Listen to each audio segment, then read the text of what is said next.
Episode 24, The First Day. Monday morning arrived with the kind of crisp clarity that made everything feel possible. Marcus woke at 6:30, the Youth Alliance still quiet around him, and lay in the narrow cot thinking about the week ahead. His first full week teaching art. His first week at the print shop. His first week living a life that wasn't defined by vengeance or survival. His first week as someone who had family waiting 3,000 miles away. He dressed carefully. Clean jeans, his father's watch, a flannel shirt Teresa had found for him at a church sale. The watch felt heavier than usual, weighted with new meaning. James Chen had worn this watch while supporting 2 families, while gathering evidence against murderers, while trying to be a father across impossible distances. Marcus fastened it around his wrist and wondered if Daniel had one like it. The Youth Alliance kitchen was already warm when he entered. Teresa stood at the stove, scrambling eggs, while Jimmy poured coffee into mismatched mugs. "First day of your new life," Jimmy said, sliding a mug across the counter. "How's it feel?" "Strange," Marcus admitted. He sat on one of the worn stools, wrapping his hands around the coffee's warmth. "Like I'm supposed to be someone I don't know how to be yet." Teresa set a plate of eggs and toast in front of him. "That's because you are. Nobody knows how to be the person they're becoming. You just do it one day at a time." "Deep wisdom for 6:45 in the morning," Jimmy said, but his eyes were kind. Marcus ate slowly, watching the sky lighten through the grimy windows. In a few hours, he'd walk into Kowalski Print Shop and start learning a trade. In the afternoon, he'd teach 15 kids who were counting on him to show them something worth learning. And tonight, he'd sit in the same kitchen and tell Jimmy and Teresa about his day like a normal person with a normal life. Except his life would never be normal. Not with a trial looming, a brother in San Francisco, and the ghost of his father's choices following him everywhere he went. "You thinking about Daniel?" Teresa asked gently. Marcus nodded. "And my mother. Vincent said she died 11 days before my father." 11 days. My father knew the DeLucas killed her, and he still went to the police with his evidence. "That's not weakness," Jimmy said quietly. "That's the opposite. That's a man who loved his wife so much he made sure her death meant something. Or a man so consumed by justice he couldn't stop even after they killed the person he loved most." Teresa sat down across from him. "Maybe it's both. Maybe your father was complicated and brave and broken all at once. People usually are." Marcus finished his eggs in silence. At 7:15, he washed his plate, thanked Teresa for breakfast, and headed out into the cold November morning. The print shop was a 20-minute walk, and Marcus used the time to clear his head. The Bronx was waking up around him. Store owners rolling up security gates, kids heading to school with backpacks slung over their shoulders, old men sitting on stoops with newspapers and coffee. Normal life. The kind his father had died trying to protect. Kowalski Print Shop occupied the ground floor of a brick building on 149th Street. The windows were covered with samples, wedding invitations, business cards, flyers for church events and union meetings. A bell chimed when Marcus pushed open the door. The shop smelled like ink and paper and machine oil. Frank Kowalski stood at a massive printing press, his weathered hands adjusting something Marcus couldn't see. He looked up when the bell rang, and his face creased into a smile. "Marcus Chen, right on time." Frank wiped his hands on a rag and crossed to shake Marcus's hand. His grip was firm, calloused from decades of work. "You ready to learn the trade?" "Yes, sir." "None of that sir business. Frank works fine." He gestured around the shop. "This is my kingdom. Been running this place for 32 years. Started as an apprentice myself back in 41.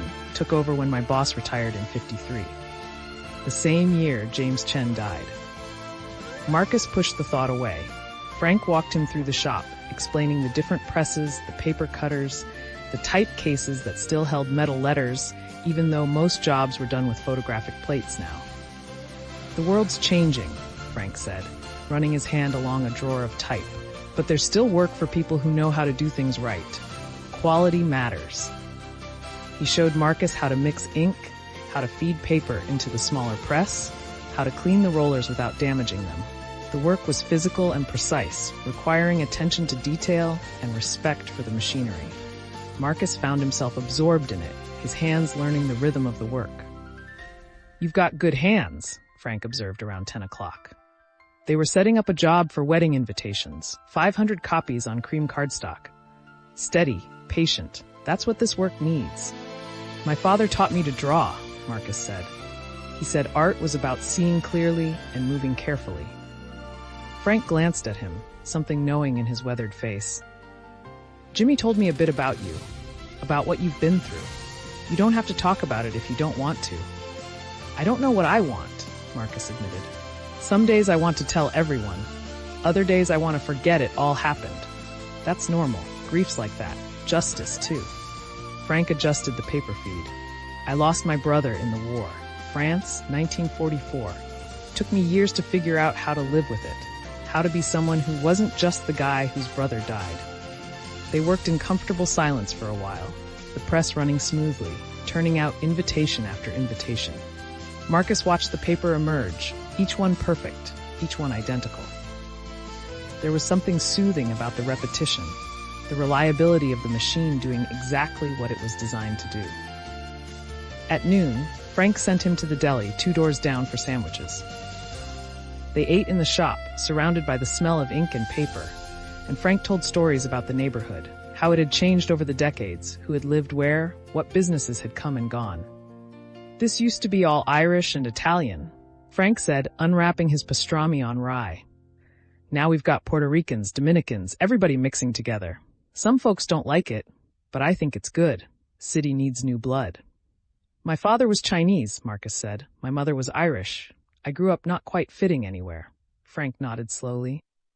Yeah, I imagine that was hard. But maybe it means you can fit everywhere. You're not locked into one box. Marcus hadn't thought of it that way before.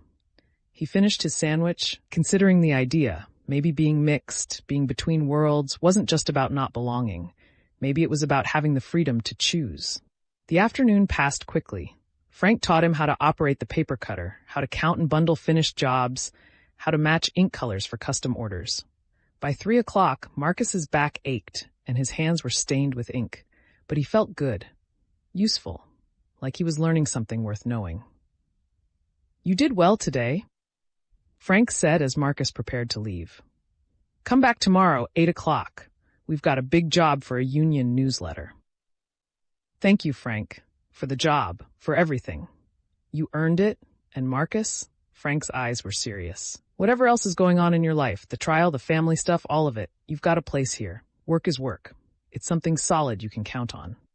Marcus walked back to the Youth Alliance with ink under his fingernails and a paycheck coming at the end of the week. The sun was already low in the November sky, shadows stretching long across the sidewalks. He had just enough time to grab something to eat before the kids arrived for art class. Teresa had left him a sandwich in the kitchen, turkey and cheese on wheat bread, wrapped in wax paper with a note. Proud of you. T. Marcus ate standing up, then gathered his art supplies and headed to the main room. The kids started arriving at 3:30. Maria came first, her portfolio under her arm, her dark eyes bright with eagerness. Then Raphael and Angelo, arguing about something Marcus couldn't quite hear. Keisha arrived with 2 other girls, all of them laughing about a teacher at school. By 4 o'clock, all 15 students were present, settling into their seats with varying degrees of enthusiasm. All right, Marcus said, standing at the front of the room. Today we're going to talk about perspective, how to make flat paper look like it has depth. He drew a simple street scene on the board, buildings receding to a vanishing point, windows and doors getting smaller as they got farther away. The kids watched, some taking notes, others just staring. Everything in the world follows rules, Marcus said. Light, shadow, distance, they all behave in predictable ways. If you learn the rules, you can make people believe anything you draw. Like lying? Raphael asked. Like truth, Marcus corrected. Art isn't about copying what you see, it's about showing what's real in a way people can understand. He handed out paper and pencils, then gave them an assignment. Draw the view from the Youth Alliance windows, paying attention to how the buildings got smaller in the distance. The kids bent over their work, some confident, others hesitant. Marcus moved through the room, offering suggestions, correcting mistakes, praising good attempts. Maria's drawing was already sophisticated, her lines confident and precise. Keisha's was bold but imprecise, all energy and no structure. Raphael struggled with proportions but kept trying. His tongue stuck out in concentration. "This is hard," Angelo complained. "It's supposed to be," Marcus said. "If it was easy, everyone would do it." "Why do we need to know this anyway?" Angelo asked. "It's not like we're going to be artists." Marcus crouched beside his table. "Maybe you won't, but learning to see clearly, to understand how things work, to make something out of nothing, those skills matter everywhere. My father taught me to draw, and it taught me to pay attention. To notice things other people missed. Is that how you caught the guys who killed him?" Angelo asked quietly. The room went silent. Every kid was watching now, waiting for Marcus's answer. "Partly," Marcus said. "But mostly it was because I didn't give up. I kept working, kept learning, kept trying even when it seemed impossible. That's what this is really about. Not drawing buildings, but learning how to finish what you start." Maria raised her hand. "Did your father teach you anything else?" Marcus stood, thinking about James Chen's letters, about the family in San Francisco, about 20 years of secrets and sacrifice. "He taught me that love looks different for different people, that sometimes the right thing is complicated, and that the work we do matters, even if we don't live to see how it turns out." The kids went back to their drawings, but Marcus could feel something had shifted. They weren't just killing time anymore. They were listening, learning, trying to understand something bigger than perspective and vanishing points. By 6 o'clock, the class was over. The kids packed up their supplies, some showing Marcus their finished work, others just waving as they headed out into the cold evening. Maria lingered, as she often did, organizing pencils that didn't need organizing.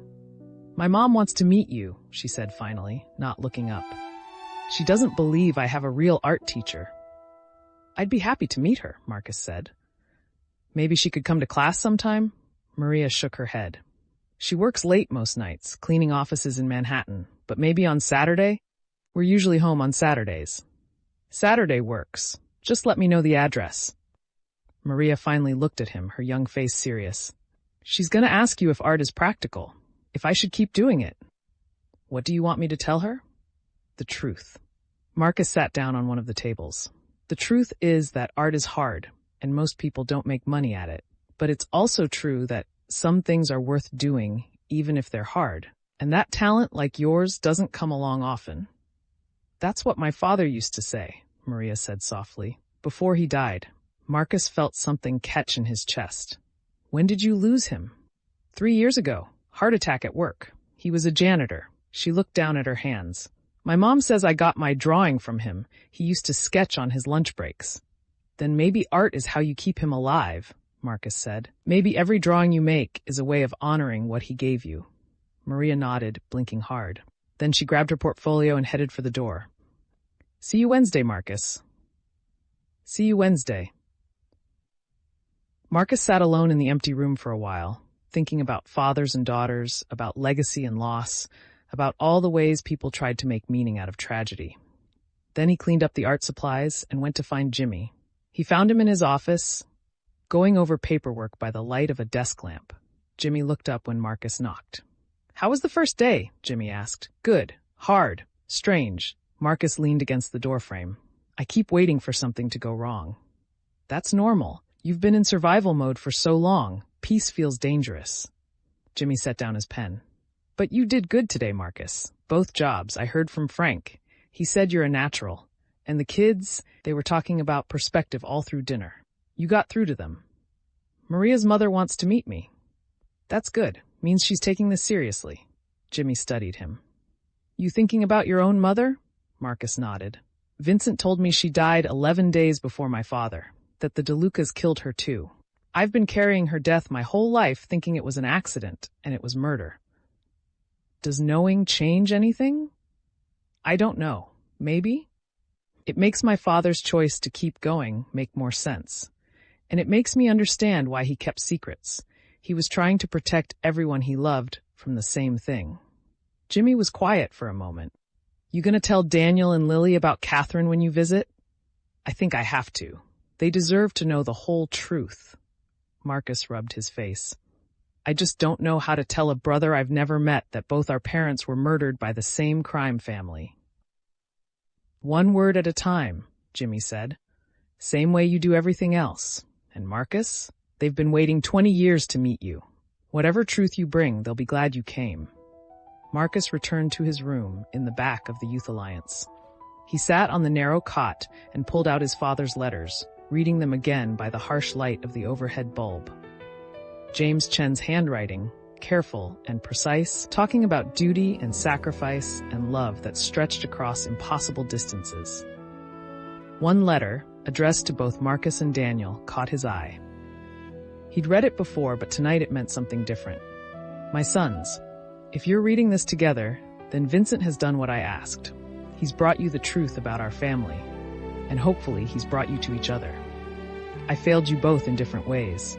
Daniel, I was never the father you deserved, always 3,000 miles away when you needed me close. Marcus, I left you alone too soon, before I could teach you everything I wanted you to know. But if you find each other, if you become the brothers I always hoped you'd be, then maybe my failures can become something good. Maybe you can give each other what I couldn't give you separately. Family, connection, someone who understands what it means to be James Chen's son. I love you both. I'm sorry I couldn't be there to see you meet, but I believe you'll be better together than you ever could have been apart. Your father. Marcus folded the letter carefully and tucked it back in the envelope. In 3 weeks, he'd fly to San Francisco. He'd meet Daniel face to face, see his father's other life, learn the full story of James Chen's complicated existence. He'd tell them about Catherine, about the DeLucas, about the justice that had finally come 20 years too late. But tonight, he was just Marcus Chen, print shop apprentice and art teacher, living in the back room of a youth center in the Bronx.